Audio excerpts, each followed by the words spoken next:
Iran के वो 5 बड़े हथियार जो मिडिल ईस्ट में अमेरिकी नौसैनिक बेड़े को चुनौती देंगे। नमस्कार, मैं हूं आपके साथ आयुषी गुप्ता। ईरान की सैन्य ताकत मिडिल ईस्ट में सबसे बड़ी है, खासकर मिसाइल और ड्रोन्स में। अमेरिका के साथ बढ़ते तनाव के बीच ईरान के हथियार यूएस नेवी के जहाज जैसे USA Abraham Lincoln aircraft carrier को गंभीर चुनौती दे सकते हैं। ईरान के पास मिडिल ईस्ट का सबसे बड़ा मिसाइल जखीरा है, जिसमें 3000 से ज्यादा बैलिस्टिक मिसाइलें शामिल हैं। फतह 1 और फतह 2 ईरान की सबसे एडवांस मिसाइलें हैं, जिन्हें कैरियर क्लियर कहा जाता है। ये 16 से 18,000 किलोमीटर प्रति घंटा की गति से उड़ती हैं। 14,000 किलोमीटर की रेंज है। ये मिसाइलें बीच रास्ते में दिशा बदल सकती हैं, इसलिए अमेरिकी डिफेंस सिस्टम जैसे एजिस या SM-6 को चकमा दे सकती हैं। अमेरिकी कैरियर या डिस्ट्रॉयर पर तेज हमला करने के लिए डिजाइन की गई हैं।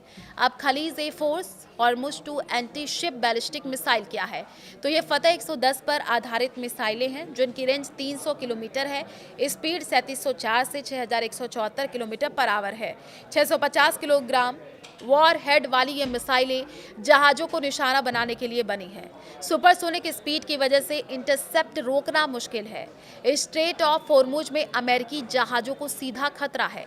ईरान के पास 2000 से 3000 किलोमीटर रेंज वाली हजारों बैलिस्टिक मिसाइलें हैं, जैसे सिजिल और खुर्रम शहर। ये अमेरिकी बेस जहाज या सहयोगी देश जैसे इजराइल पर एक साथ कई हमले सैचुरेशन अटैक कर सकती हैं, जिससे डिफेंस सिस्टम ओवरलोड हो जाता है। ये एंटी शिप और लैंड अटैक मिसाइलें हैं, जिनकी रेंज 1000 किलोमीटर से ज़्यादा है। ये ज़मीन के करीब उड़ती हैं, इसलिए रडार से छिप जाती हैं। समूह में स्वाम इस्तेमाल करके अमेरिकी जहाज़ों को डिफेंस को चुनौती दे सकती हैं। फारस की खाड़ी में शिपिंग को रोक सकती हैं।